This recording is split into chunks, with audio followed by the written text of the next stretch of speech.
Dalam waktu dekat kita di Indonesia akan merayakan satu hari di mana tanggal tersebut merupakan tanggal Indonesia mengumumkan kemerdekaannya. Karena ini berkaitan dengan adat istiadat, berkaitan dengan sosial. Maka dalam ranah bid'ah dia tidak masuk dalam konteks ini. Sebab kenapa? Karena dia berkaitan dengan masalah sosial. Maka kita akan dapati dalam konteks adat bagaimana kemudian Islam memberikan keleluasaan kepada kita dalam bab muamalah ketika hubungan-hubungan tersebut merupakan sesuatu yang biasa terjadi di masyarakat. Akan tetapi jangan sampai nilai-nilainya menjadi hilang. Kita merayakan kemerdekaan, tapi pada hakikatnya kita berada pada penghambaan. Hakikat kemerdekaan dalam Islam sebagaimana yang dikatakan oleh Rib'i bin Amir kepada Rustum dalam perang Qadisiyah. Maka salah seorang pasukan Islam datang kepada pimpinan Persia pada waktu itu, Rustum, panglima besarnya. Kemudian Rustum bertanya, apa yang membuatmu datang ke tempat ini? Tempat di mana orang Arab tidak ada tempat di sini. Maka kemudian Rib'i bin Amir yang pada waktu itu menunggangi kudanya dan kemudian membawa tombaknya, kemudian mengatakan dengan sederhana, kami datang untuk membebaskan manusia dari penghambaan kepada manusia menuju penghambaan hanya kepada Allah Subhanahu wa taala. Kami datang untuk membebaskan manusia dari penghambaan kepada manusia menuju penghambaan hanya kepada Allah Subhanahu wa taala. Maka inilah hakikat kemerdekaan. Jangan sampai kemudian ketika kita mengaku diri kita merdeka akan tetapi kezaliman merajalela. Jangan sampai kemudian ketika kita mengaku diri kita merdeka akan tetapi banyak tantangan dalam menerapkan apa yang kita yakini dalam kehidupan kita. Maka yang pertama, di antara poin pertama adalah kemerdekaan jiwa.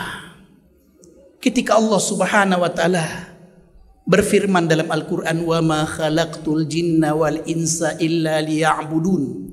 Dan tidak aku ciptakan manusia dan tidak aku ciptakan jin dan manusia kecuali menghamba kepadaku. Penghambaan kita kepada Allah Subhanahu wa taala bukan penghambaan kepada manusia, bukan penghambaan kepada materi, bukan penghambaan kepada jabatan, bukan penghambaan kepada yang lain. Maka alangkah indahnya ketika jiwa-jiwa merdeka, maka dia melaksanakan ibadah dalam setiap aktivitas kehidupannya. Makna ibadah dengan cakupan yang begitu besar hanya kita dapati dalam Islam. Sehingga Nabi Muhammad SAW mengatakan bahwasanya ketika seseorang suami mendatangi istrinya, maka Allah akan memberikan pahala untuknya. Sehingga sahabat heran dan bertanya kepada Rasulullah SAW, ayati ahaduna syahwatahu walana fi ajr. Apakah salah seorang di antara kami mendatangi syahwatnya ya Rasulullah, lalu kami juga diberikan pahala? Maka Rasulullah SAW memberikan frame kepada kita. Bawalah frame ini dalam setiap pertanyaan-pertanyaan kita, maka akan ada jawabannya. Apakah ketika kalian meletakkannya kepada sesuatu yang haram, maka kalian berdosa? Apakah ketika kalian berzina, maka kalian akan berdosa? Betul kata para sahabat. Maka ketika kalian letakkan dia pada yang halal, maka kalian akan diberi pahala. Begitu juga jabatan-jabatan kita. Ketika kita letakkan pada haknya, kita berikan semua orang haknya, dan tidak kita ambil hak orang lain, maka yakinlah jabatan kita juga akan mendatangkan pahala kepada kita. Tapi sebaliknya, jika yang terjadi hak orang lain kita ambil, maka Allah janjikan balasan yang begitu berat nanti pada hari kiamat kepadanya. Yang kedua, kemerdekaan sosial. Bagaimana seseorang dalam tatanan sosialnya juga diakui. Sistem apartheid yang ada di Afrika sana, yang mana kulit hitam kemudian dipinggirkan. Bahkan juga terjadi dalam kurun waktu yang panjang bagaimana kulit putih dengan kulit hitam di Amerika sana. Menjadi bukti sejarah bahwasanya mereka rapuh dalam tatanan sosialnya.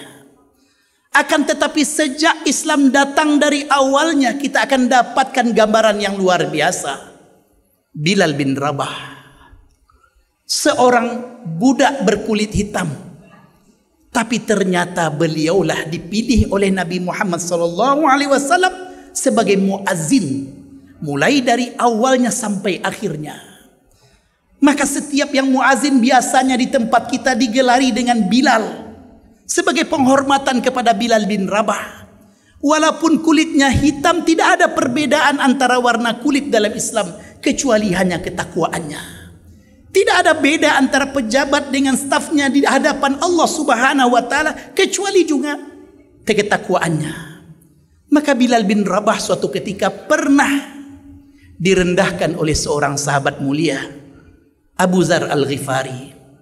Ketika beliau memanggil Bilal dengan ungkapan ya benas sauda, wahai anak yang berasal dari keturunan hitam. Sehingga kemudian terdengarlah perkataan tersebut oleh Rasulullah sallallahu alaihi wasallam. Maka Nabi menegur Abu Dzar Al-Ghifari, innaka mru'un fika jahiliyah, sesungguhnya engkau masih ada sifat-sifat kejahilian dalam dirimu. Maka itulah hal yang luar biasa dalam tatanan sosial. Islam menetapkan dari dahulunya bagaimana persamaan yang ada. Begitu juga di depan hukum nantinya. Maka nilai mulia yang kita dapatkan dalam sosial adalah satu hadis yang mengingatkan kepada kita bersama.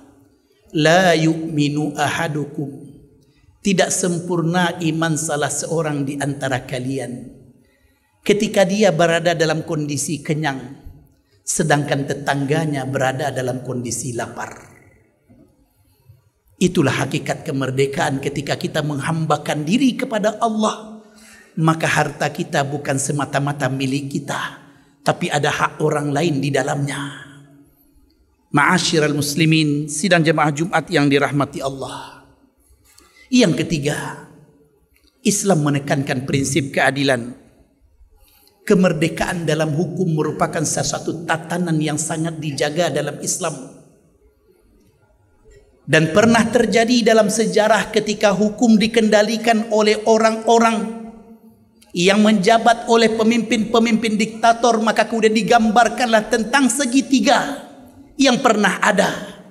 Fir'aun dengan kekuasaannya, Haman dengan jenderal dan ketentaraannya, Qarun dengan harta dan segala dananya.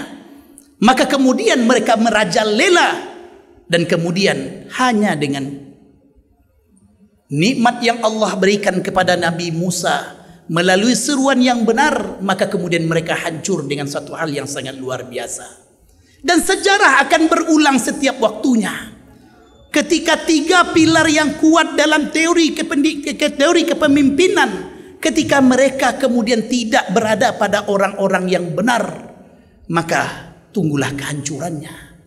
Maka inilah di antara hal yang perlu untuk kita kuatkan dalam diri kita. Siapapun orang baik yang berusaha untuk menduduki posisi penting dalam kehidupan, sokonglah dia dengan sekuat tenaga.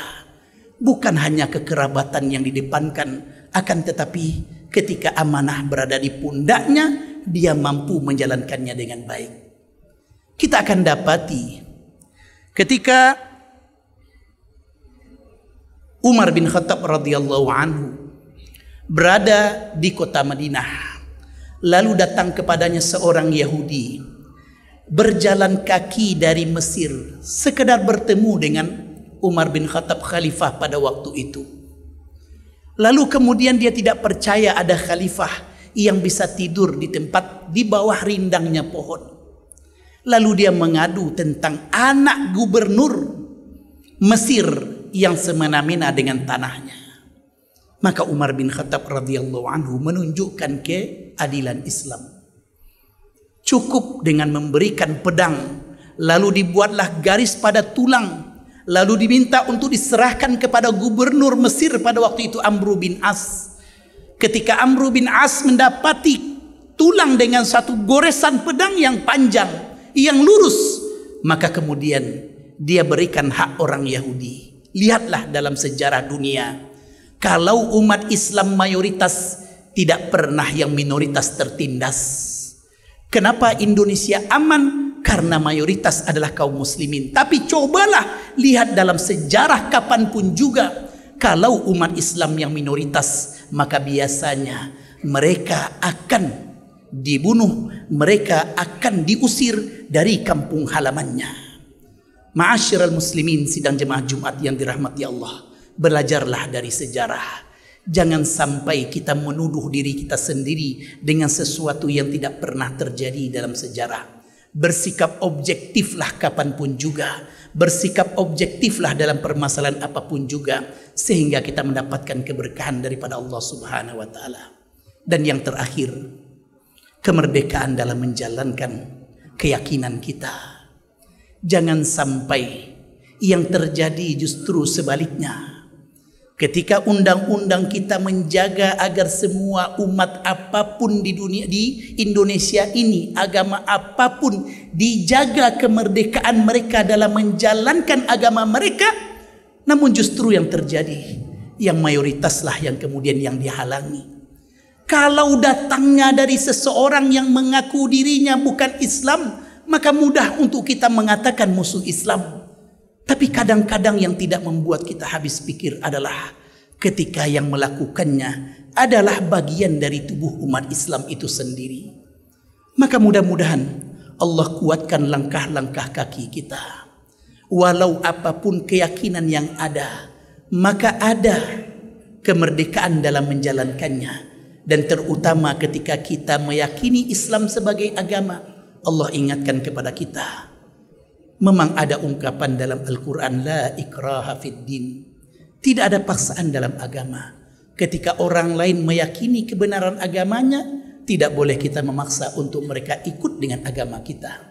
Tapi ketika Islam sendiri yang mengatur, maka kita sebagai umatnya ikut dengan aturannya. Karena itulah konsekuensi ketika kita mengatakan diri kita beriman kepada Allah Subhanahu wa taala. Fa'tabiru ya ulil absar la'allakum turhamun.